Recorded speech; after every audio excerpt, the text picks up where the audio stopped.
It was epic, it was immersive, and it was beloved by millions of Disney guests. So why, after over 2 decades, did Disney pull the plug on the 20,000 Leagues Under the Sea ride? Was it purely a business decision, or was something more going on behind the scenes? Today, we're diving deep into the untold story of why Disney closed one of its most iconic rides and what led to its final voyage. The origins of the 20,000 Leagues Under the Sea ride trace back to a specific source of inspiration: the 1954 live-action Disney film 20,000 Leagues Under the Sea, itself based on the classic novel by Jules Verne. The film, starring Kirk Douglas and James Mason, was a monumental success for Disney, blending thrilling adventure with cutting-edge special effects that wowed audiences at the time. Naturally, Walt Disney saw the potential to bring the magic of that film to life in his theme parks. Thanks for joining us today. If you're enjoying this video, please subscribe to our channel and leave us a comment if you remember this ride. It costs nothing to subscribe, and it's a huge help to our channel. As Disneyland gained popularity in the late 1950s, Disney Imagineers were always on the lookout for new ways to elevate the park's storytelling experience. Walt Disney, ever the visionary, believed that the Nautilus from 20,000 Leagues could be more than just a cinematic legend. It could become a real-life underwater voyage that would immerse guests in the mysterious depths of the ocean. The idea was bold, ambitious, and perfect for Disney's Magic Kingdom in Florida, which was under development at the time. In 1971, when Walt Disney World opened its doors, the 20,000 Leagues Under the Sea ride was one of its headline attractions in the park's Fantasyland. Officially named 20,000 Leagues Under the Sea Submarine Voyage, it was a reimagining of the Submarine Voyage ride that had opened at Disneyland in 1959. But this wasn't just a simple submarine ride. This was Disney magic at its best. Guests who boarded 20,000 Leagues Under the Sea found themselves stepping into a stunning replica of Captain Nemo's submarine, the Nautilus. The ride vehicles themselves were highly detailed, each one resembling a miniature version of the iconic vessel. The basic hulls were constructed by Morgan Yachts in Clearwater, Florida, with the final building work being transferred to Tampa Ship midway through.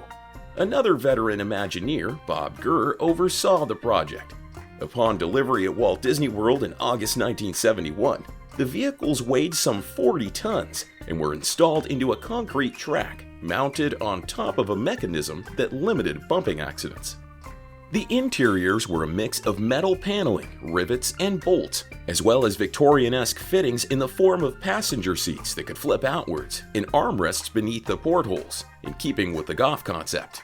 Each guest aboard the Nautilus had their own seat, as well as a round porthole to look out into the attraction.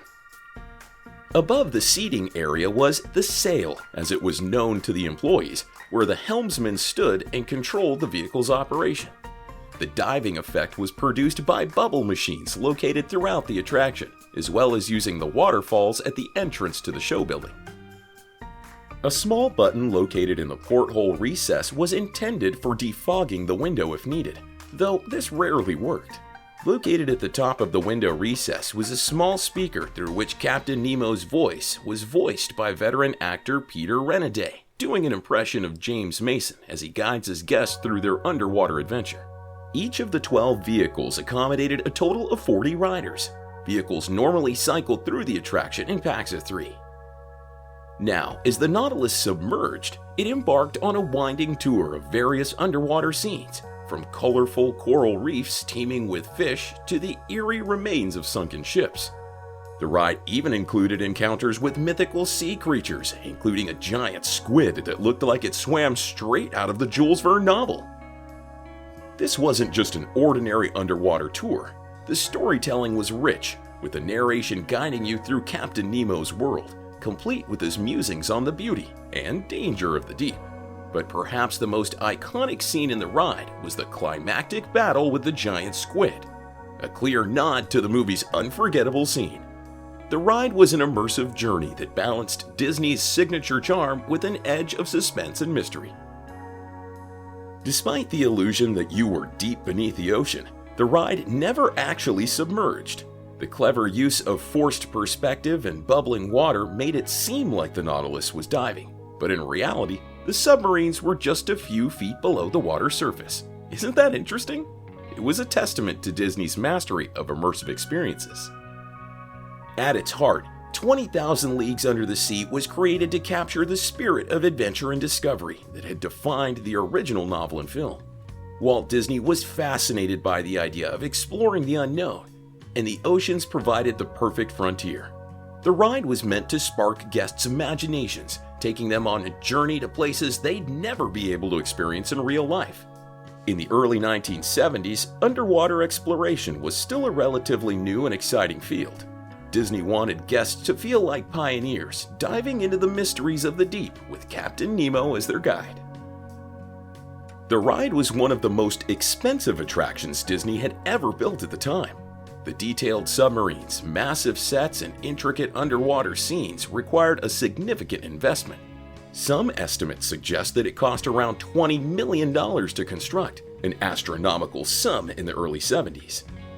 For years, 20,000 Leagues Under the Sea was one of the most popular attractions of the Magic Kingdom.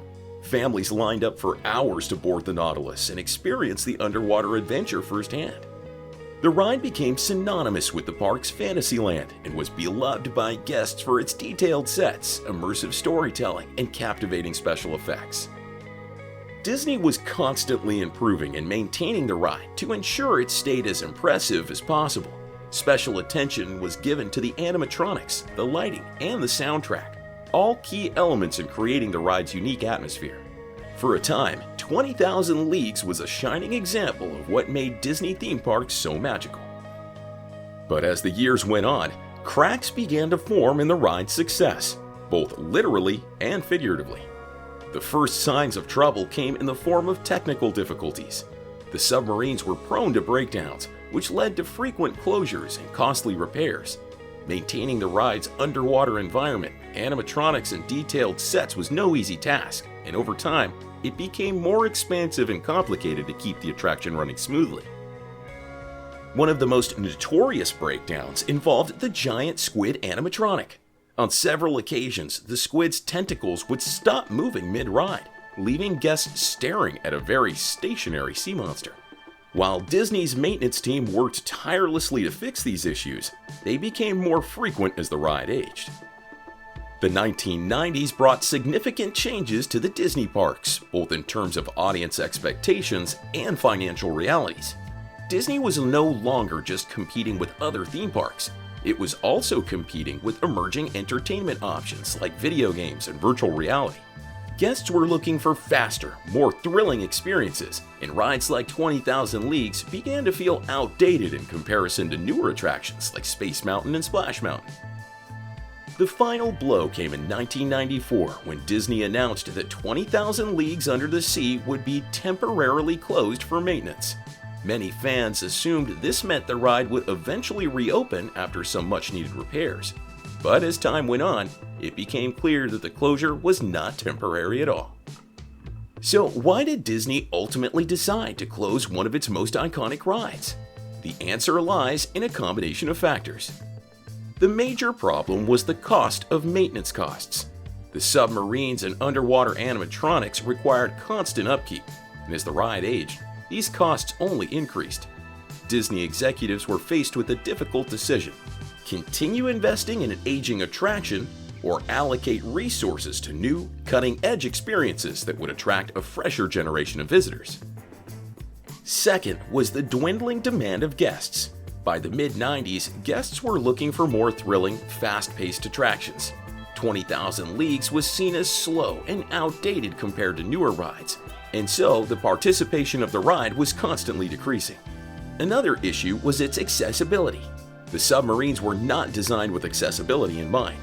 Getting in and out of the small vehicles was difficult for guests with disabilities, and Disney faced increasing pressure to make all of its attractions accessible to everyone.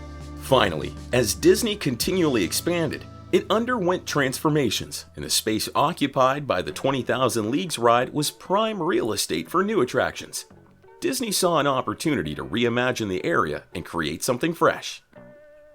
In 1996, Disney officially confirmed what many had suspected: the ride would never reopen. Even though the ride is long gone, pieces of the 20,000 Leagues legacy still exist throughout the Disney parks. In Disneyland Paris, you can find a walkthrough attraction of the Nautilus, and the submarines used in the original ride were repurposed into scenery for various parks worldwide. In Disneyland, the Finding Nemo ride replaced the original submarine ride.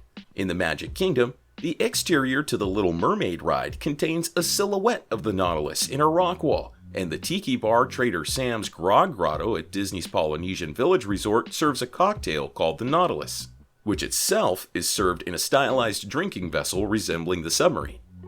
After the closure of 20,000 Leagues Under the Sea, the lagoon where the ride once operated sat empty for several years. In 2004, Disney finally redeveloped the space, transforming it into a new attraction, Ariel's Grotto, a part of the expanded New Fantasyland. While this marked a new era for the Magic Kingdom, many fans still fondly remember the days when they could board the Nautilus and journey beneath the waves. Though the original ride is gone, the spirit of 20,000 Leagues lives on. In Tokyo Disney Sea, the 20,000 Leagues Under the Sea ride was reborn in 2001 as a new version of the attraction, featuring updated technology and a fresh take on the classic story. It remains one of the park's most beloved attractions, a testament to Walt Disney's commitment to transporting guests to new and wondrous worlds. Thanks for diving into this classic Disney history with us. Please make sure to subscribe, and we'll see you next time.